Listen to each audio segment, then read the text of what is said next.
సన్మానం చేద్దామనే ఒక ఆలోచన మాత్రం చాలా గొప్ప విషయంగా నేను భావిస్తూ వారికి మనందరి తరఫున ఒకసారి కరతాల ద్వారా అభినందనలు తెలియజేద్దాం.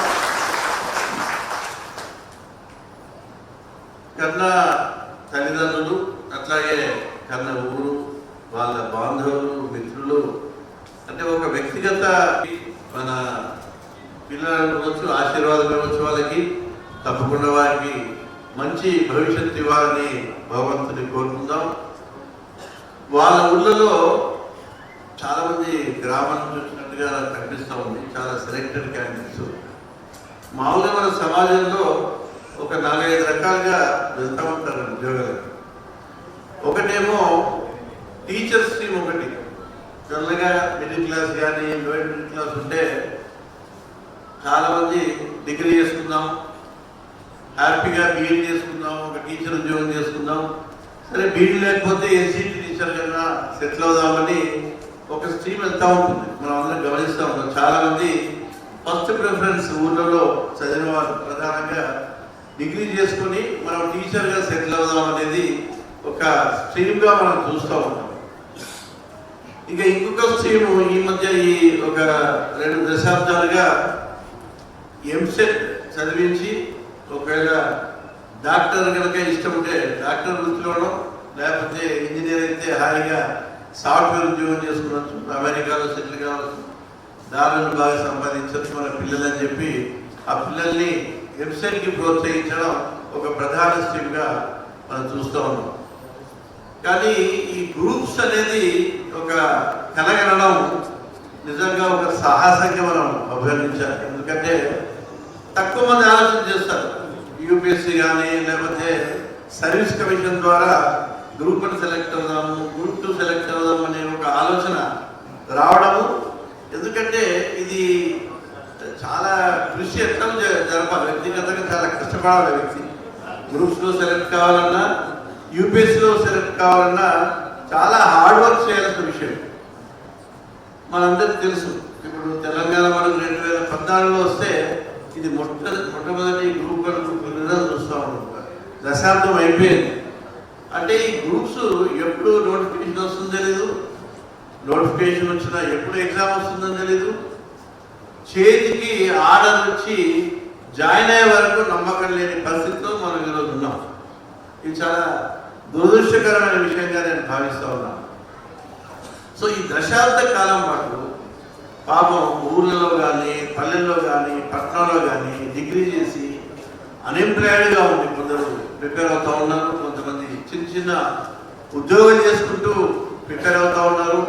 వాళ్ళ యొక్క పట్టుదలని మనం మెచ్చుకున్నాం. ఇప్పుడు మనం వీళ్ళు చెప్పారు వాళ్ళు ఎట్లా కష్టపడ్డారు, ఏ రకంగా వెయిట్ చేశారు, వాళ్ళ పేషెన్స్ని, వాళ్ళ సహనాన్ని, వాళ్ళ పట్టుదలని చాలా మెచ్చుకున్నారు. ఎందుకంటే వారి యొక్క సంకల్పం చాలా పెద్దదండి, చాలా గొప్ప సంకల్పం.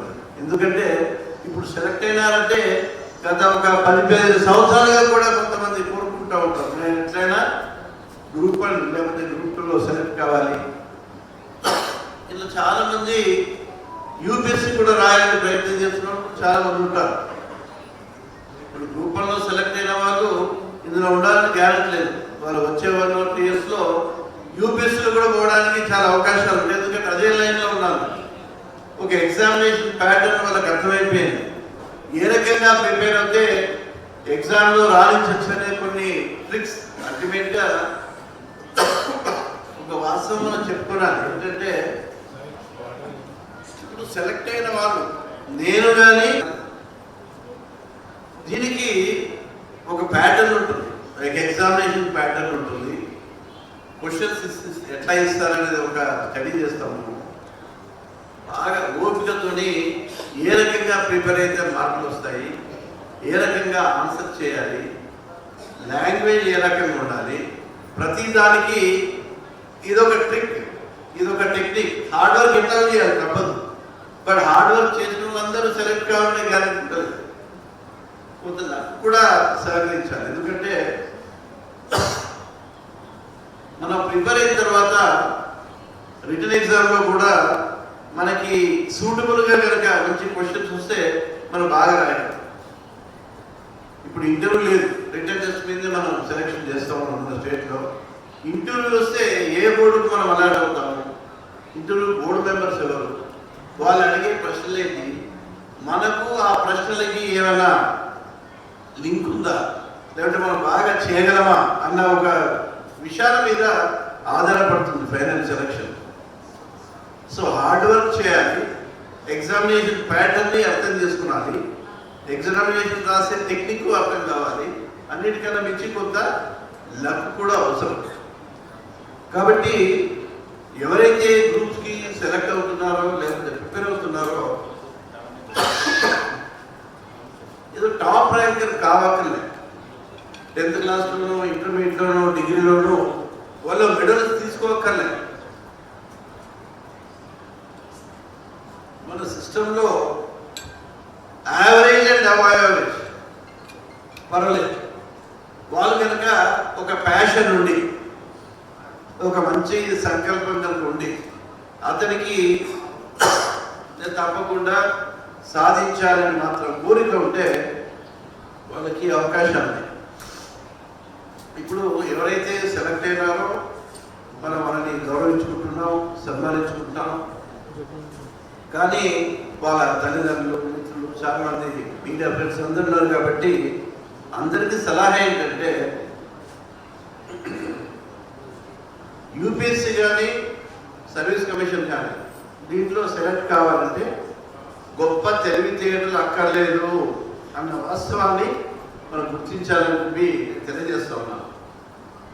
ఇంతకుముందు గడ్డర్ కేశవ్ చెప్పాడు ఏమైనా 10th క్లాస్లో second class, just second class, ఇంటర్మీడియట్లో జస్ట్ ఫస్ట్ క్లాస్ అంతే.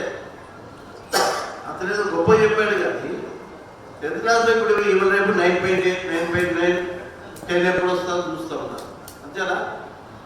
10 పాయింట్ సిస్టమ్ వచ్చేసింది. ఇంటర్మీడియట్లో ఫస్ట్ క్లాస్ చాలా కామన్ ఇవాళ రేపు. డిగ్రీలో కానీ పీజీలో కానీ పెద్ద గోల్డ్ మెడలిస్టు లేకపోతే టాప్ ర్యాంకర్స్ కూడా కావక్కర్లేదు. కావలసింది ఒక మంచి సంకల్పం, ఒక పట్టుదల ఉండాలి, ఒక బలమైన కోరిక ఉండాలి, తన గురించి తన సామర్థ్యాన్ని గురించి ఒక బలం, ఒక అంచనా వేయగలగాలి. అది చాలా ముఖ్యం. ఎందుకంటే మన బలం, మన శక్తి మనకే తెలుసు. ఎవరు చూసినా చిన్నప్పటి తల్లిదండ్రులు కానీ, టీచర్స్ కానీ, లేకపోతే లెక్చరర్స్ కానీ, లేకపోతే బాగా మోటివేషన్ స్పీకర్స్గా పోతూ ఉంటాం, పేరు పెట్టుకుంటాం మోటివేషన్ స్పీకర్స్ అని, లేకపోతే రాజకీయ నాయకులు కానీ, చాలామంది పెద్ద మనుషులు ఉన్నారు, వాళ్ళు కానీ ఒక విషయం చెప్తా ఉంటాం. అదేంటంటే బాగా చదువుకోండి, మీ లైఫ్ బాగా ఉంటుంది, మీరు మంచి ఉద్యోగం చేస్తారు అనే మాట చెప్తా వస్తుంది. ఇప్పుడు కాదు, ఒక 3-4 దశాబ్దాలుగా ఇదే ఒక్క మాట ప్రతి ఒక్కరు చెప్తా ఉన్నాం. ఈ మధ్యనే నేను ఆలోచిస్తూ ఉన్నాను ఇది ఎంతవరకు కరెక్ట్ అనే విషయం కూడా ఆలోచిస్తున్నాను. ఎందుకంటే ఒక మెసేజ్ ఏమవుతుందంటే చదువు అనేది ఉద్యోగం కోసం అనే ఒక మెసేజ్ పోతా ఉంది. కానీ ఇప్పుడు పరిస్థితులు మారాయి, సమాజం మారింది, అవసరాలు మారాయి, వ్యవస్థలు మారాయి. చదువు ఉద్యోగం కోసం మాత్రమే కాదు అన్న విషయం కూడా మనం చెప్పాల్సిన అవసరం ఉంది. కారణం చెప్తాను నేను. మీరు ప్రభుత్వ ఉద్యోగాల్ని విశ్లేషిస్తే ఒక 100 మందిలో సమాజంలో ప్రభుత్వ సర్వీస్లో జాయిన్ కావాలంటే 3-4% కంటే ఎక్కువ జాయిన్ కాలేరు. యూపీఎస్సీ, ఏపీఎస్సీ, ఆర్పీఎస్సీ ఏ ఉద్యోగాలు అన్నీ చూసుకుంటారు. 5% కంటే ఎక్కువ పరిస్థితిలో గవర్నమెంట్ ఉద్యోగాలు రావు, వచ్చే అవకాశం కూడా ఉండదు. ఏ ప్రభుత్వమైనా అంతకంటే నుంచి ఉద్యోగాలు సృష్టించలేదు. ఎందుకంటే ఉద్యోగాలు అనేది గవర్నమెంట్కి ఒక ఎక్స్పెండిచర్. గవర్నమెంట్స్ జీతాలు మాత్రమే ఇచ్చి పెన్షన్ను ఇవ్వకుండా చూసుకుందామని పెన్షన్ వ్యవస్థ కూడా మార్చింది. దాని మీద కూడా మన ఉద్యోగస్తులు ట్రై చేస్తూ ఉన్నారు. ప్రైవేట్ ఉద్యోగాలు మహా అంటే 15%. అన్ని ఉద్యోగాలు, మీ కార్పొరేట్ ఉద్యోగాలు అన్ని కలిపి మీరు లెక్కేస్తే నేను స్టాటిస్టిక్స్ 90% కంటే ఉద్యోగాలు చేయలేరండి మన సమాజంలో. ఒక ఉదాహరణ చెప్తాను మీకు. ఒక పెద్ద మనిషి చెప్పాడు, చాలా నచ్చింది.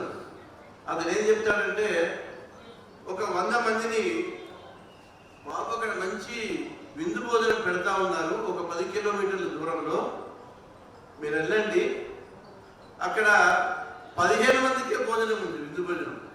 కానీ మనం 100 మందికి చెప్తా ఉన్నాం, వెళ్ళండి అక్కడ మంచి విందు భోజనం ఉంది, ఈ 10 కిలోమీటర్లు ప్రయాణించండి అని చెప్తా ఉన్నాం. కానీ 100 మంది అక్కడికి వెళ్తా ఉన్నారు, 15 మంది కంటే ఎక్కువ భోజనం లేదు అక్కడ అవకాశం లేదు. మన పరిస్థితి కూడా అంతే. అందరికీ మనం చదువుకోండి, ఉద్యోగాలు వస్తాయి, మీ జీవితాలు బాగుంటాయి అని చెప్తా ఉన్నాం. చెప్పాలి, అందరూ బాగానే ఉంది. కానీ అందరికీ ఉద్యోగాలు రావడం ఎక్కడని చెప్తున్నాం మనం. సరే, ఉద్యోగం కాకుండా చాలా అవకాశాలు ఉన్నాయి. ఉద్యోగం చేయకుండా బ్రహ్మాండంగా హ్యాపీగా బతుకోవాలి. మన మధ్య ఉన్నారు, మన చుట్టూ ఉన్నారు, ఈ సమావేశంలోనే ఉన్నారు. అందరూ ఉద్యోగం చేస్తున్నారు, వీళ్ళు చేయట్లేదు కదా. వ్యాపారం చేయొచ్చు, చాలా సర్వీస్ సెక్టర్ డెవలప్ అయిపోయింది, ఒక ఇండస్ట్రీ పెట్టుకోవచ్చు. చాలా అవకాశాలు ఇప్పుడు సమాజంలో ఉన్నాయి. ఎందుకంటే టెక్నాలజీ వచ్చింది, సమాజంలో అవసరాలు మారాయి. 91 తర్వాత మన ఎకానమీ లిబరలైజేషన్ తర్వాత చాలా అవకాశాలు వచ్చాయి. ఇప్పుడు మన క్లాస్లో వెనుక కూర్చున్న వాళ్ళు చాలామంది, నాకు 2 లక్షల జీతం వస్తే వాళ్ళు 10 లక్షలు సంపాదిస్తూ ఉన్నారు, నాకు వెనుక బెంచ్లో కూర్చున్నారు. అవుతుందా కాదా? So anything is possible. కాబట్టి మన పిల్లల్ని అందరినీ బాగా చదవండి చెప్పండి, ఉన్నత స్థాయిలో జీవితంలో ఉజ్వల భవిష్యత్తు ఉందని చెప్పండి. కానీ చదువు జీతం కోసమే, చదువు ఉద్యోగం కోసమే అన్న థీమ్ ఒక 34 సంవత్సరాల కింద కరెక్టే, ఇప్పుడు కరెక్ట్ కాదండి. మీరు చదివినా ఉద్యోగం వస్తుందని మాత్రమే చదవకండి. చాలా అవకాశాలు లేని మెంటల్గా మనం అందరినీ ప్రిపేర్ చేయాల్సిన రోజులు వచ్చాయని చెప్పి ఈ సందర్భంగా నేను తెలియజేస్తా ఉన్నాను. One need not be job seeker అండి, always you should be job creator. That is the ఎరా. ఆధునిక ప్రపంచంలో ఎందుకు ఉద్యోగం? నాకు నేనే ఉద్యోగాలు సృష్టిస్తాను, 10 కాదు 100 కాదు 1000 ఉద్యోగాలు సృష్టించాలని ఎవరు ముందుకెళ్ళకూడదనే ఒక క్వశ్చన్ నేను మిమ్మల్ని అడుగుతా ఉన్నాను. అలాంటి అవకాశాలు ఉన్నాయి. చాలా మంది మన చుట్టుపక్కల గమనిస్తే చాలా పెద్ద చదువు చదవకపోయినా వాళ్ళు కొత్త రకమైన ఆలోచనలు చేస్తూ ఉన్నారు. ఎందుకంటే జనరేషన్ మారుతూ ఉంది. మనం చాలా మంది మిలీనియల్స్ అంటాం మన జనరేషన్. ఇప్పుడు జెన్ జీ అంటున్నాం, ఈ పిల్లలందరూ జెన్ జీ అంటా ఉన్నాం. కొత్తగా మనకు నా మనమరాళ్ళు ఆల్ఫా జనరేషన్ వచ్చేసింది. చాలా ఫాస్ట్, వాళ్ళు పుట్టడంతోనే మొబైల్తోనే పుట్టారు. గర్భంలోకి వెళ్ళి వచ్చిందా మొబైల్ అన్న ఫాస్ట్. వాళ్ళు చూడగానే మొబైల్, మొత్తం ప్రపంచ జ్ఞానం అంతా మొబైల్లో ఇమిడి ఉంది. ఇప్పుడు కిక్ఆఫ్ బటన్లో ప్రపంచంలో ఏం జరుగుతుంది మొత్తం నాలెడ్జ్ మీ చేతుల్లో ఉంది. అలాంటి ప్రపంచంలో ఉన్నాం. బాగా టెక్నాలజీస్ వచ్చేస్తూ ఉన్నాయి. ఇప్పుడు కృత్రిమ మీద వచ్చేసింది, కృత్రిమ మీద తర్వాత క్వాంటమ్ రెవల్యూషన్ రాబోతుంది. ఒక 10 సంవత్సరాల తర్వాత అసలు ఏ రకమైన జాబ్ ఉంటాయి, జాబ్ ఉండవు అనే పరిస్థితి కూడా వెస్టర్న్ కంట్రీస్లో డిస్కస్ చేస్తూ ఉన్నారు. ఒక ఎస్టిమేషన్ గత 40 సంవత్సరాలుగా స్టాటిస్టిక్స్ చూసిన తర్వాత ఈ ఆర్టిఫిషియల్ ఇంటెలిజెన్స్ యొక్క బేస్ లేకపోతే క్వాంటమ్ రెవల్యూషన్ వచ్చేది ఏదైతే మనకు ఉందో, ఒక 15 సంవత్సరాల తర్వాత భారతదేశంలో కాకపోయినా డెవలప్డ్ కంట్రీస్లో 70% ఉద్యోగాలు ఇప్పుడున్న ఉద్యోగాలు కావు, కొత్త ఉద్యోగాలు. ఇప్పుడు ఆల్రెడీ సాఫ్ట్వేర్ రంగం ఇంతకు బాగా క్రేజ్తోనే మన పిల్లల్ని మనం బీటెక్ చేసి లేకపోతే ఐఐటి చేయించి మనం అప్రాడ్ పంపుతా ఉన్నాం. ఈ మధ్య ఏం జరుగుతుందో మీరు అమెరికాలో చూస్తూ ఉన్నారు, పాలసీ చేంజ్ అవుతూ ఉన్నాయి. అట్లాగే మన వాళ్ళు ఎక్కువ డెవలప్డ్ కంట్రీస్లో చీప్ లేబర్ అనేది మొన్నటి వరకు మన సాఫ్ట్వేర్ పిల్లల్ని వాళ్ళ దేశంలో కనుక పిల్లలకి ఇస్తే దానిలో ఎక్కువ జీతం ఇవ్వాలి. కాబట్టి మన పిల్లలకి బీటెక్ చదివిన పిల్లలు మనలో మ్యాథమెటిక్స్లో సైన్స్లో బాగా రాణించగలరు. ఇండియాలో మంచి తెలివి ఉంది మనకి. మనకు వేదకాలం నుంచే మనం తెలివి ఉంది మన దేశంలో ఉన్న ప్రజలకి.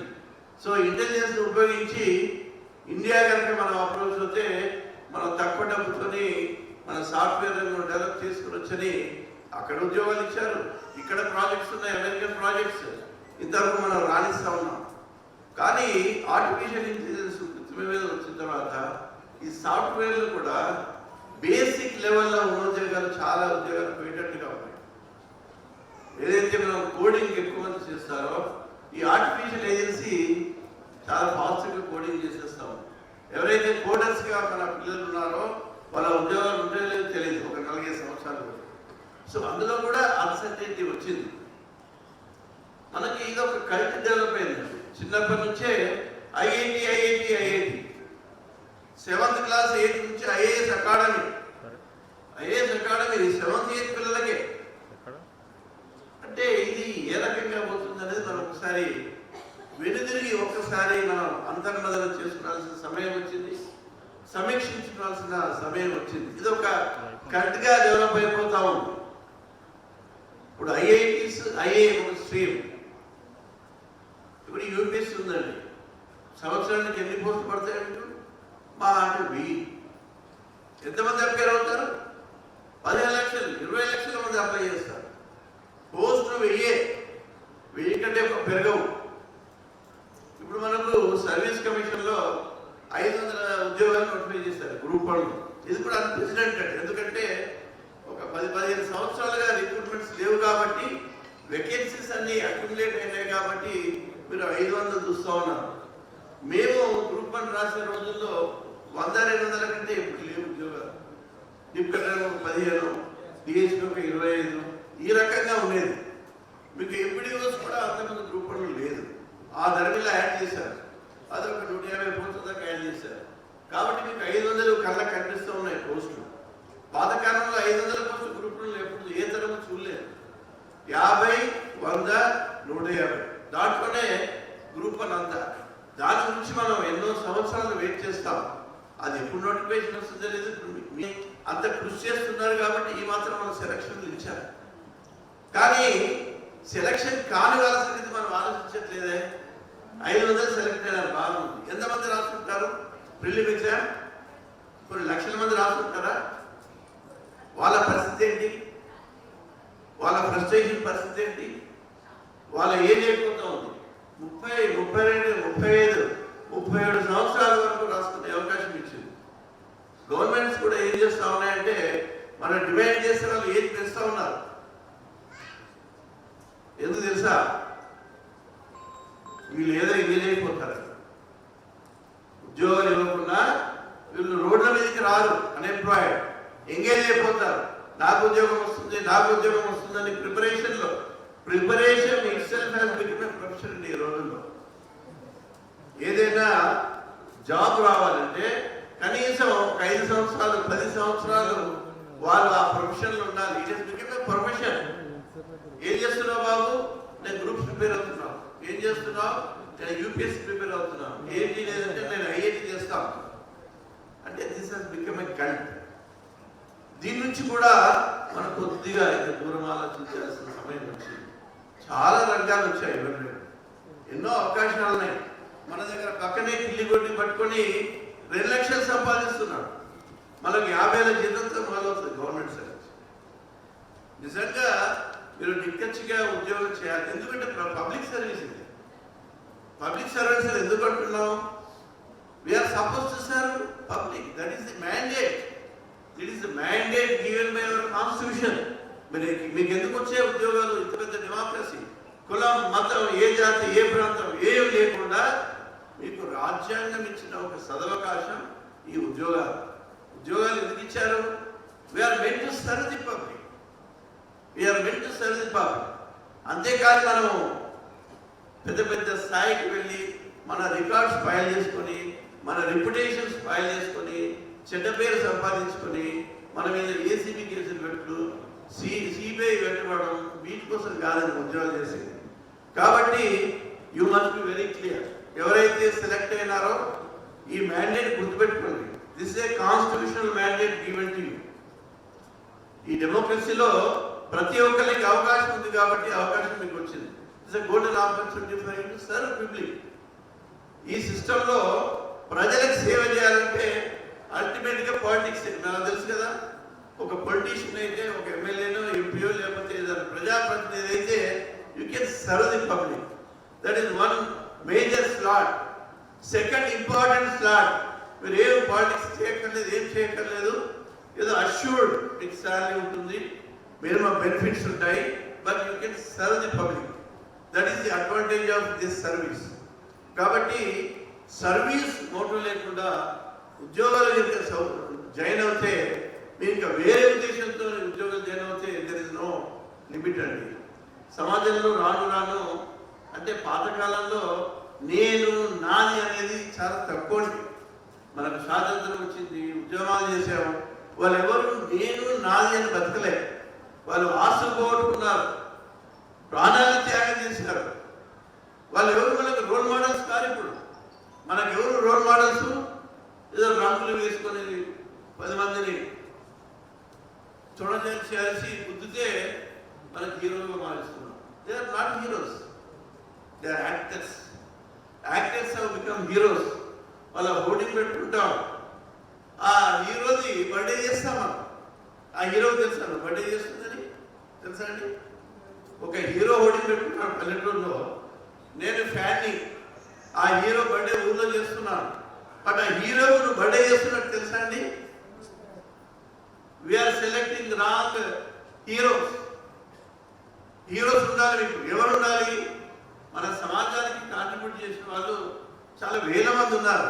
మీరు చరిత్ర చూడండి, ఎంతమంది సాక్రిఫైస్ చేశారు, ఎంతమంది మన సంఘంలో సంస్కారాలు చేయడానికి ప్రయత్నం చేశారు. ఒక రూల్స్, చట్టము, ఒక పద్ధతి, ఒక క్యారెక్టర్ బిల్డింగ్. ఎంతో మంది మహానుభావులు, నేను పేరు చెప్పక్కర్లే, మీ అందరికీ తెలుసు. వాళ్ళ గురించి చదువుతాం, మనం మర్చిపోతాం. బట్ వాళ్ళని మాత్రం మనం హీరోలుగా చూడట్లేదు. This is blunder, we are committing mistake.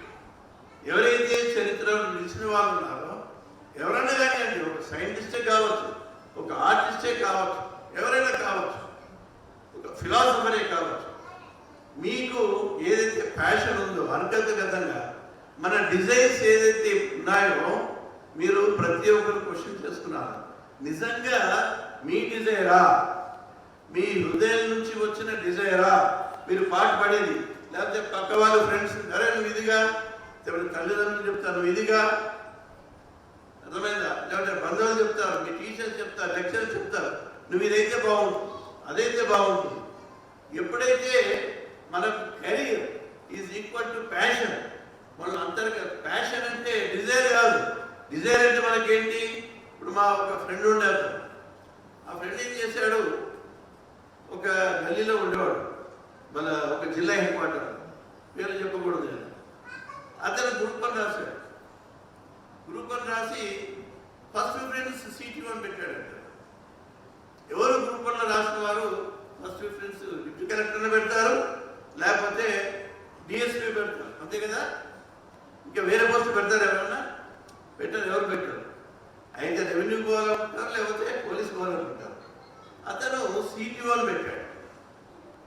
మేము అడిగాము, ఏమన్నా నువ్వు CT1 ఫస్ట్ ప్రిఫరెన్స్ పెట్టావంటి అంటే, మా ఇంటికి ఎదురుగా ఒక CT1 ఉండేవాడు, రోడ్డు బ్రహ్మాండంగా, అసలు ఇస్త్రీ కూడా నడిపేది కాదు, ఇట్లా ఇంటికి వచ్చేవాడు, హ్యాపీగా కారెక్కేవాడు, టైంకి వెళ్ళేవాడు, టైంకి వచ్చేవాడు. ఇన్ని బంగ్లాలు కట్టాడు, ఇన్ని స్థలాలు కొన్నాడు, ఇంత సామ్రాజ్యం ఉంది, అందుకు నేను CT1 పెట్టామన్నాడు. అంటే it is become a role model to me. Okay, so అందుకోసం మన పిల్లలకి మనం సంస్కారంతో పాటు, క్యారెక్టర్తో పాటు, డిసిప్లిన్తో పాటు మంచి రోల్ మోడల్స్ మనం. ఎందుకంటే జీవిత చరిత్ర చదవమా, మనం science products, technology products enjoy చేస్తూ ఉన్నాం. ఇది కనిపెట్టామన్నాడు, ఇది కనిపెట్టామన్నాడు, అది కనిపెట్టామన్నాడు, అందరూ ఉన్నారు. మనం ఆకాశంలో సూర్యుడు, చంద్రుడు చూసి టెలిస్కోప్ కనిపెట్టినవారే మనకు తెలియదు. టెలిస్కోప్ కనిపెట్టినప్పుడు పాపం ఆ శాస్త్రజ్ఞుడి పరిస్థితి తెలియదు మీకు. రాళ్ళు కొట్టి చంపేశారు, అర్థమైందా? భూమి సూర్యుని చుట్టూ తిరుగుతుంది. ఇంతకుముందు ఏమనుకునే వాళ్ళంటే చాలా కాలం భూమి చుట్టూ సూర్యుడు తిరుగుతున్నాడు అనేది థియరీ, జియోసెంట్రిక్ థియరీ అంటారు సైన్స్లో అంతవరకు. కానీ పాప ఒక శాస్త్రజ్ఞుడు టెలిస్కోప్ చూసి స్టడీ చేసి తన జీవితం అంతా వెచ్చించి తప్పిది సూర్యుడి చుట్టూ భూమి తిరుగుతూ ఉంది అని చెప్పారు. చెప్తే కొడగాను చెప్తామని రాళ్ళు పెట్టి చంపేశారు సైంటిస్ట్. సో చాలా మంది మేరియం క్యూరీ అనే సైంటిస్ట్ మీరు పేరు ఉన్నారు. సో చాలా మంది సైంటిస్టుల జీవిత చరిత్రలు చూసినా మీ పిల్లలకి యాక్చువల్గా మంచి ఇన్స్పిరేషన్ ఎవరు అక్కర్లేదు. నేను వేరే పేరు ఏం చెప్పాను, యూ టేక్ సైంటిస్ట్ అంటే నాన్ కాంట్రవర్షియల్ పీపుల్ ఉన్నారు. యూ టేక్ వివేకానంద, వాళ్ళ లైఫ్ చదవమనండి. అది దే ఆర్ అవర్ హీరోస్. వాళ్ళు మన రోల్ మోడల్స్ కావాలి. ఎవరో టామ్ డిక్ అండ్ హ్యారీ, వాళ్ళ లైఫ్లో డిసిప్లిన్ లేదు, ఏం లేదు. వాళ్ళని చూసి మనం రోల్ మోడల్గా తీసుకొని మన జీవితాన్ని ఆ మార్గంలో పెట్టడం సరి అయిన పని కాదు అని నేను ఈ రోజు ఆలోచన. I'm not forcing anything on you, I'm only requesting all of you think. ఈ యాంగిల్లో ఆలోచించండి. జీవితం అంటే ఉద్యోగం కాదు, జీవితం అంటే ఉద్యోగం కావచ్చు కానీ ఉద్యోగం మాత్రమే కాదు. ఉద్యోగాలు అందరికీ దొరకవు. ఉద్యోగాలు ఎవరు ఇష్టమైనట్టు సృష్టించలేరు. ఒక ఇండస్ట్రీ పెడితే అతను 100 మంది పెట్టుకుంటే 100 మంది పెడతాడు కానీ 200 మంది పెడతాడని ఉద్యోగాలు ఇస్తాడు ఎవరికైనా? ఇవ్వలేడు. ప్రైవేట్లో సృష్టించలేడు, గవర్నమెంట్లో కూడా సృష్టించలేరు. It is impossible for any political system to create jobs for everybody in the society. ఈ వాస్తవాన్ని మనం గుర్తించాలి. కాబట్టి మనం లిమిటెడ్గా ఎవరికి ఆ ప్యాషన్ ఉందో ఆ ప్యాషన్లో వెళ్ళండి, పర్వాలేదు. చాలా అవకాశాలు ఉన్నాయి. సమాజం మారిపోయిందండి. మీరు గల్లీకి వెళ్ళి స్టడీ చేస్తే తెలుస్తుంది. చాలా మంది ఇప్పుడు ధనం సంపాదించిన వాళ్ళు మన చుట్టూ ఉన్నారు. ఒకరు 50 కోట్లకి అంటారు, 100 కోట్లకి ఎదిగాడంటారు, దాన్ని 200 కోట్లకి ఎదిగాడు. ఈ సమస్య మనకి 30-40 సంవత్సరాల కింద అట్లా చెప్పేవాళ్ళమా? లేదు. కానీ చెప్పగలుగుతున్నామా? మన చుట్టే చాలా మంది డబ్బులున్న వాళ్ళు ఉన్నారు. వాళ్ళతోని కూడా మీరు చాలా వ్యాపారాలు చేయొచ్చు, ఇండస్ట్రీ పెట్టచ్చు, సర్వీసెస్ డెవలప్ చేయవచ్చు. ఒక ఐడియాతోని ఈ కామర్స్లో ఎంతో మంది బిలియనీర్స్గా ఎదిగిన వాళ్ళు మన ముందే ఉన్నారు. మీరు ఇప్పుడు మీకు సిటీలో, మా సిటీలో ఉన్నాయి, ఇక్కడ తెలియదు, జొమాటో గిమాటో ఇవన్నీ ఉన్నాయా మీకు? బ్లింకిట్ గింకిట్ ఇవన్నీ. అది ఎవరు యాప్ కానీ పెట్టారు చూడండి. అతని బయోగ్రఫీ చదవండి, అతని ఆలోచన ఎట్లా వచ్చింది చదవండి. అటువంటి వాళ్ళ గురించి చదివితే మనకు కూడా గొప్ప గొప్ప ఆలోచనలు వస్తాయి. మనది 140 కోట్లున్న దేశం అండి. ఇది పెద్ద మార్కెట్ ప్రపంచానికి. ఎందుకు వస్తున్నారు మన దేశానికి? అమెరికా నుంచి, యూరోప్ నుంచి, అక్కడి నుంచి, ఇక్కడి నుంచి వచ్చి మేము ఇన్వెస్ట్ చేస్తాం, 1000 కోట్లు 5000 కోట్లు మనం దోచుకుందామని వస్తున్నారండి. ఇద్దరు బ్రిటిషుడు దోచుకొని పోయాడు, మనం దోచుకుందామని వేరే రూపంలో వస్తూ ఉన్నారు. అంత పెద్ద మార్కెట్, 140 లక్షల మందికి ఎన్ని అవసరాలు ఉంటే మీరే చూడండి. మీ చుట్టూన్న సమాజాన్ని స్టడీ చేయండి. వాళ్ళకి ఏం సర్వీస్ కావాలో మీరు గుర్తించండి. You are local people, you know their needs. ఆ నీడ్స్ తగ్గట్టుగా మీరు ఏదైనా క్రియేట్ చేయండి. ఇవాళ రేపు 5 లక్షలు 10 లక్షలు నెలకు సంపాదించడం పెద్ద కష్టం కాదండి. ఈ విషయం మీరు ఆలోచించండి. జీతాల్లో డబ్బులు ఉండవండి, జీతాల్లో డబ్బులు ఉండవు. కానీ జీతాలు చేసేవాళ్ళు నీతివంతంగా ఉండడం కూడా చాలా కష్టం ఇవాళ రేపు. ఎందుకంటే చుట్టుపక్కల ఉన్నవాడు ఒక ప్రైమరీ స్కూల్, ఒక ఎల్కేజీని అడ్మిట్ చేయాలంటే పిల్లల్ని 2 లక్షలు 3 లక్షలు 5 లక్షల వరకు పే చేయాలి. PP1 5 lakhs. There are some school in Hyderabad. ఇక మీరు ఇంకా ఫస్ట్ క్లాస్ సెకండ్ క్లాస్ అంటే 10 లక్షలు కట్టాలి. ఇంటర్నేషనల్ సిలబస్ 20 లక్షలు. డబ్బున్న వాళ్ళు కడతారు, it's okay. But can we afford that system? So ఇలాంటి విషయాలన్నీ మీరు కొద్దిగా ఆలోచించి మీ పిల్లల్ని ఒకే మూసలో పోయకుండా నువ్వు అదిగా ఇదిగా అదిగా అంటే లాభం లేదండి. ఇప్పుడు ఒకసారి క్రికెట్ పాపం చాలా ఇష్టం అనుకున్నాను. క్రికెట్ వాడు నేను బాస్కెట్ ఆడడానికి చూస్తే వాడికి ఏమన్నా చెప్పు తృప్తి ఉంటుందో వాడికి ఉండదు. కాబట్టి మీరు పిల్లల్ని స్టడీ చేయండి చిన్నప్పటి నుంచి. వాళ్ళ ఏంటి, వాళ్ళ స్ట్రెంత్ ఏంటి. పాత రోజుల్లో ఐక్యూ అంటే ఒకటే ఇంటెలిజెన్స్ అండి. ఇప్పుడు ఐక్యూ అంటే ఒక ఇంటెలిజెన్స్ కాదు. ఒక్కొక్కరు ఒక స్ట్రెంత్ ఉంటుంది. ఒకవేళ బాడీలో ఒక్కొక్క స్ట్రెంత్ ఉంటుంది. చిన్నప్పుడే కనిపెట్టచ్చు. ఈ బాబు బాడీ చూస్తే ఇతను జిమ్నాస్టిక్స్ బాగా సూట్ అవుతాడు. మన దగ్గర స్పోర్ట్స్ స్కూల్ ఉంది, కరీంనగర్ రోడ్లో ఉంది, హైదరాబాద్ కరీంనగర్ రోడ్లో. అక్కడ ఏం చేస్తారు తెలుసా, చిన్న పిల్లలకి టెస్ట్ పెడతారు. ఆ టెస్ట్ వాళ్ళు గుర్తుపడతారు, this boy is suitable for gymnastics అంటే మన బాడీలో ఉంటుంది. మన మైండ్కి కొన్ని లక్షణాలు ఉంటాయి, మన ఆలోచనలకి. మన స్ట్రెంత్ మనకు ఉంటుంది. కొందరు బాగా విజువలైజ్ చేయగలరు, దే బికమ్ ఆర్టిస్ట్. కొందరు ఆర్కిటెక్ట్స్ కాగలరు. ఎవరికైతే ఆ ప్యాషన్ ఉందో అది కనుక కెరీర్గా ఉంటే చాలా జాయ్ఫుల్గా ఉంటుంది life. Career and passion. Passion అంటే ఎవరో చెప్పిన కోరిక కాదు, కృషి చేసిన కోరిక కాదు. మన అంతర్గతంగా మనకి ఇష్టమైన విషయాలలో కనుక అది ఏదైనా కానివ్వండి, మన కెరీర్ కనుక దాంట్లో ఉంటే ultimate what you want in life అండి హ్యాపీనెస్సా ఇంకేమన్నా? Do you want to be happy in life? Happiness అంటే ఏంటి? హ్యాపీనెస్ అంటే డబ్బు కాదు, డబ్బు మాత్రమే హ్యాపీనెస్ కాదు. మనం 10 మంది కూర్చొని తాగితే హ్యాపీనెస్ రాదండి. It's not happiness. Please realise it. సైన వాళ్ళే దొరుకుతుంది, సౌతి కూడా మజా వస్తుంది, సౌతి కూడా హ్యాపీనెస్ ఉంది. That is the real happiness. కొందరు మ్యూజిక్ వింటే మజా వస్తుంది, that is the real happiness. So happiness doesn't come for only money. డ్రగ్స్తో రాదు, లిక్కర్తో రాదు, ఊరికే పబ్లో డ్యాన్స్ చేస్తే రాదు. అదంతా లోపల ఉన్న మన బాధను కప్పిపుచ్చుకోవడానికి ఎగురుతున్నామని అనుకోండి, అంతకని ఏం లేదు. That's not real happiness and joy in life. So search for real happiness. మీ అంతర్గతంగా మిమ్మల్ని మీరు అంతర్మానం చేసుకోండి, మీ ప్యాషన్ చూసుకోండి, మీ కాలింగ్ చూసుకోండి. దాన్ని బట్టి మీ కెరీర్ అనుకుంటే మీరు జీవితం అంతా చాలా హ్యాపీగా ఉంటారు. బలవంతంగా ఇవాళ కృషి చేయకండి. మీ పిల్లల్ని వాళ్ళని స్టడీ చేయండి, దానికి అనుగుణంగా మీరు సపోర్ట్ ఇవ్వండి. మీరు మన్మరాలు ఉంటారు, మన్నలు ఉంటారు, పిల్లలు ఉంటారు. మన జీవితాలు ఎట్లా పోయినాయి అప్పుడు ఏం మనకు తెలియదు. నాకు తెలియదు. మా ఫాదర్ డాక్టర్ అన్నాడు, ఎంట్రన్స్ రాలేదు. డాక్టర్ అన్నాడు, రాలేదు అన్నాను. మా ఫాదర్కి నేను ఇంతకన్నా పెద్దదే చేస్తానని పట్టుకొట్టాను. బట్టి గ్రాడ్యుయేషన్లో అన్నాడు, ఇది అన్నాడు, ఇది అన్నాడు. చివరికి ఒక రకంగా నేను డాక్టర్ కంటే ఎక్కువ ఏదైనా వృత్తిలో సెటిల్ కావాలని ఒక సంకల్పం కలిగింది. గ్రూప్ రాశాను, ఐఏఎస్ అన్ని రాశాను. ఒక 3 సర్వీస్ కూడా వచ్చాయి నాకు. ఫైనల్గా ఐఎమ్ హియర్ అలా with you. Okay, thank you.